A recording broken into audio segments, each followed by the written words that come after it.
अवधूत चिंतन श्री गुरुदेव दत्त श्री स्वामी समर्थ. नमस्कार भक्त हो. तर गुरुवारी आपण बरेच आवर्जून पूजा करतो, व्रतवैकल्य करतो. पण काहींना हे व्रतवैकल्य पूजा अर्चा करायला टाईम नसतो. कारण की प्रत्येकाच्या मागे प्रपंच आहे. कोणाची ड्युटी असते, सर्व्हिस असते, काही ना काही अडचणी असतात. मग रोजची पूजा करणं जमत नाही, कुठली पूजापाठ करणं जमत नाही आणि मग इच्छा असूनही जमत नाही. त्यामुळे तुमच्या बऱ्याचशा इच्छा अडलेल्या असतात किंवा इच्छा पूर्ती झालेली नसते. तर आज मी तुम्हाला असा काही उपाय सांगणार आहे जेणेकरून बघा, तुम्ही जर ह्यात 3 झाडांपैकी 3 ते 4 झाडं आहेत, त्यापैकी एकाच जरी झाडाला पाणी घातलं तरीही खूप खूप चांगले लाभ आहेत. अगदी जमलं तर 4ही झाडांना घाला. अगदी चालता चालता तुम्ही घालू शकता. तर बघा, हे जे 4 झाड आहेत ना, त्यांना तुम्ही पाणी घातलं तर भगवान विष्णूंची कृपा तुमच्यावरती प्राप्त होते. तुम्हाला भगवान विष्णूंची सर्वात श्रेष्ठ म्हणजे ब्रह्मा विष्णू महेश त्यातील विष्णूंची कृपा तुमच्या प्राप्त होते. तुम्ही जे पाणी घालता ते विष्णूपर्यंत पोचतं, कारण की त्या झाडांच्या बुंद्याशी भगवान विष्णूंचा वास असतो. आणि गुरुवारी तुम्ही या झाडांची लागवड जर केली तर खूप चांगला आहे. तुमचा जो गुरुग्रह आहे तो प्रबळ होतो आणि कुठलाही तुमची अडलेली कामे असतात, कुंडलीत जर दोष असतील तर तुम्हाला बरेच पूजा अर्चा किंवा होम हवन करायला सांगितलेले असतात. तर ते करण्याची काही गरज पडत नाही. तुमचे कुंडलीतले जे दोष आहेत ते दोष नाहीसे होतात. तुमची सेवा डायरेक्ट ब्रह्मा विष्णूपर्यंत पोचते. त्यामुळे तुम्ही फक्त गुरुवारी ह्या 4 झाडांमध्ये ब्रह्मा विष्णूचा वास असतो. त्यामुळे तुम्ही या झाडांना जर पाणी अर्पण केलं तर ती सेवा विष्णूपर्यंत पोचते. तर ही 4 झाडं कोणती आहेत तेही सांगणार आहे. याची पूजा कशी करायची किंवा या दिवशी तुम्ही आवर्जून या झाडांची लागवड तरी नक्की करा. तर बघा, सर्वात पहिला पिंपळ वृक्ष.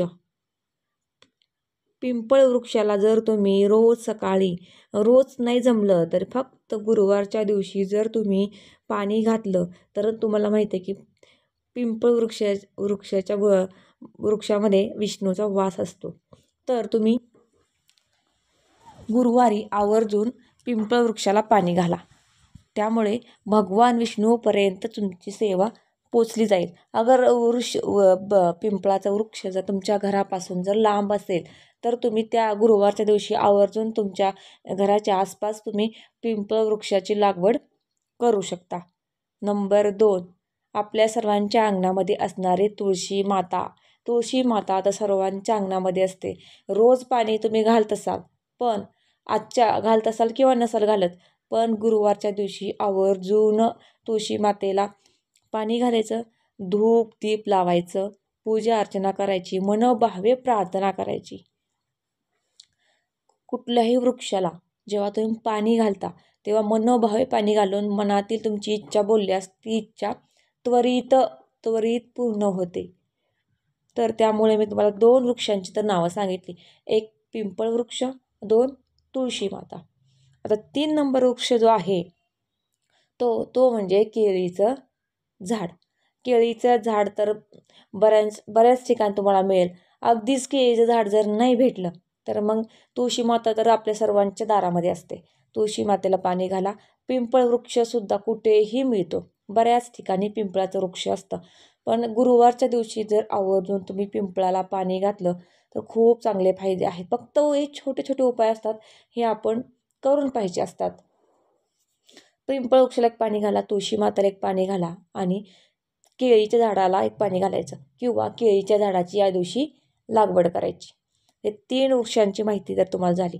4था वृक्ष म्हणजे सर्वात महत्त्वाचा आणि सर्वात प्रभावशाली उपाय कुठले असतील तर औदुंबराचा वृक्ष म्हणजेच उंबराचे झाड. उंबराचे झाड म्हणजे साक्षात दत्त महाराजांचा वास असणारं झाड. कारण की जिथंही दत्त महाराज असतात तिथे पिंपळ वृक्ष औदुंबराचं वृक्ष हे असतंच असतं. कारण की तुम्ही कुठेही बघा, मंदिराच्या आसपास औदुंबराचं वृक्ष असतं. या वृक्षाला तुम्ही आवर्जून पाणी घाला गुरुवारच्या दिवशी आणि दिवा लावा, धूप लावा आणि फुलं वाहून पूजा करा. सर्व झाडांना सेम असंच करायचं. पाणी घालायचं, एक दिवा लावायचा, अगरबत्ती लावायची, फुले व्हायची.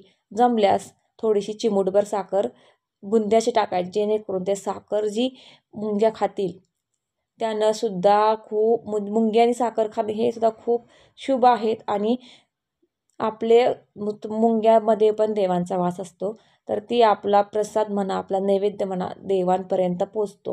त्यामुळे तुम्ही कुठल्याही झाडाची म्हणा देवाची सेवा करत असाल, पूजा करत असाल तर आवर्जून साखर म्हणा, खडी साखर म्हणा नैवेद्य म्हणून ठेवायची. तर आता तुम्ही म्हणाल की आमच्याकडे वेळ नाही आहे, कारण की प्रत्येकाच्या पाठीमागं काही ना काही धावपळीच्या जीवनामध्ये प्रत्येकाला कामं असतात, कोणाला जेवढा टाईम नसतो. तर जर तुम्ही कुठे बाहेर चालला असेल, ड्युटीवरती म्हणा, जॉबवरती, तर जाता जाता एक पाण्याची बॉटल न्यायची. जातानाच हे पूजेचं काही साहित्य आहे ते घेऊन जायचं, पूजा करायची जाता जाता, आणि पुढे आपण जाऊ शकतो. जिकडे जायचं आहे आपल्याला, जिकडे आपला मार्ग आहे, जॉब म्हणा किंवा बाहेर कुठे जाऊ शकता, कुठलंही बंधन नाही. फक्त 5-10 मिनटं लवकर जायचं, जेणेकरून आपल्याला पूजा करून पुढे लगेच निघता येईल. तर गुरुवारच्या दिवशी आवर्जून पिंपळ वृक्ष, तुळशी माता, केळीचे झाड, औदुंबराचा वृक्ष या 4 वृक्षांची पूजा केल्या. 4ही वृक्षांची पूजा केली तर याच्यासारखं फळ कुठंच नाही.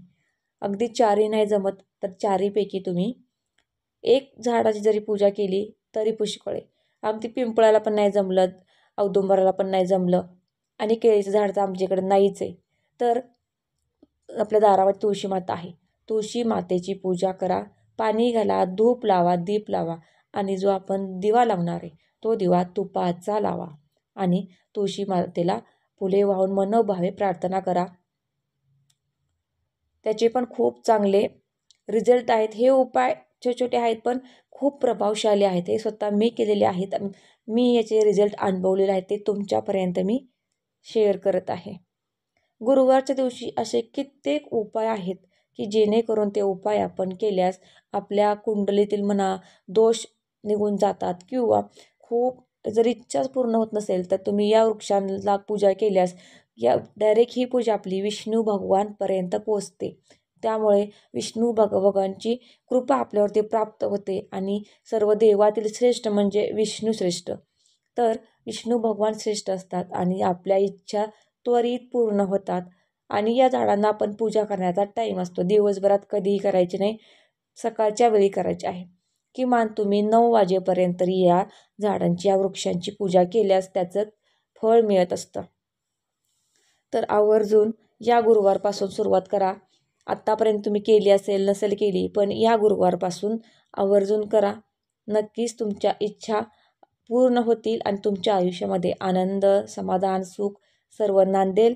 झालेली सेवा मी स्वामी चरणी, दत्त महाराजांचरणी अर्पण करते. आणि तुम्ही हा व्हिडिओ अगदी शेवटपर्यंत पाहिल्याबद्दल, तुमच्या सुंदर डोळ्याने शेवटपर्यंत पाहिल्याबद्दल आणि कानाने छान ऐकल्याबद्दल तुमचे आभार. आणि जे काही उपाय सांगितले ते आवर्जून करा. तुमचे अनुभव मला कमेंटमध्ये नक्की सांगा. भेटूया पुढच्या एका छानशा व्हिडिओसोबत. तोपर्यंत चॅनलला सबस्क्राईब करून ठेवा, जेणेकरून पुढे येणारे छान छान व्हिडिओ तुम्हाला पाहायला मिळतील.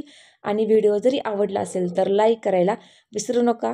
तुमच्या मित्रमैत्रिणींना, तुमच्या परिवारामध्ये कोणालाही हा व्हिडिओ शेअर करा, जेणेकरून त्यांनाही याचे उपयोग होतील. तेही तुमच्या बिझी शेड्यूलमधनं हे उपाय करतील, त्यांनाही लाभ होईल आणि देवाची कृपा आपल्यावरती अखंड राहील. त्यासाठी व्हिडिओ जास्तीत जास्त शेअर करा. श्री स्वामी समर्थ.